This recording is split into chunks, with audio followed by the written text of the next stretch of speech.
Kia ora, it's Kerry here. We're at the mouth of the Waikato River. I'm filming this from the southern side of the river, the mouth of the river.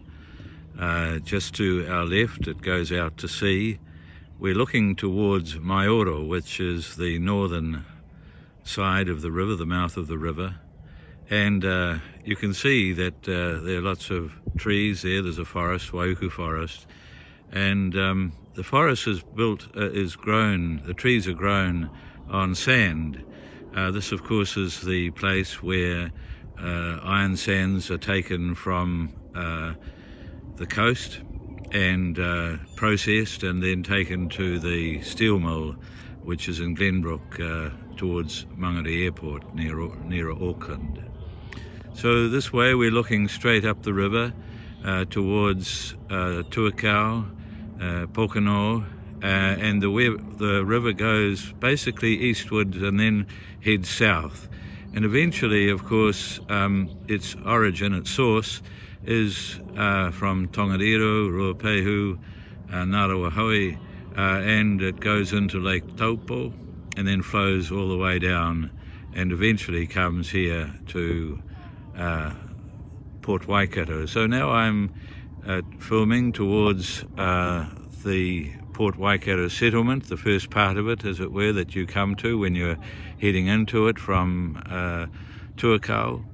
And we're looking towards where my great-great-grandfather lived. I'll show you a video of that later. That's why I'm here.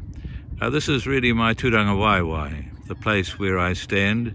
My great-great-grandfather, Pākehā great-great-grandfather, Charles Marshall, came here in 1830. He was the first Pākehā to settle in Port Waikato. And you can see that it's a quite wide expanse. This is the widest part of the delta area of the river. And although for us it represents a barrier, for Māori it was like crossing the road. So it was common for people on the southern part of the river, the southern side, to cross to the northern side. My great-great-grandmother, Te Mate, for example, lived with Charles Marshall for some years on the southern side of the river, but she's buried at Ora across the other side. There are people who I've met here, Māori people from the local community, who went to school in Ora, but they come from Port Waikato.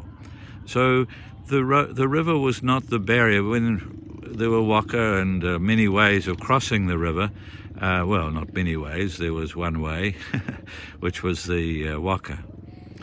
But in earlier times, also just about a kilometre up, perhaps where a kilometre up from where I stand, cattle on the northern side were swum across the river to be sold at Onawhero, which is just inland from here. So it was swum across, the cattle was swum across the river and taken up the hills there that we can see to Onawhero. So it wasn't quite the barrier that it is for us today. As you can see, it shows the signs of being coastal land we're seeing some of the houses and the places that here in Port Waikato. But at the mouth of the river there are these sand dunes.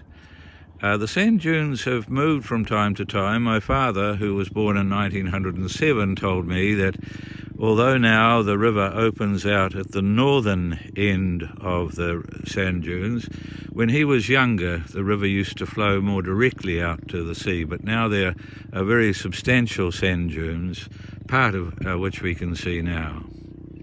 So this is Port Waikato, and I'll tell you more about it later. Ka kite.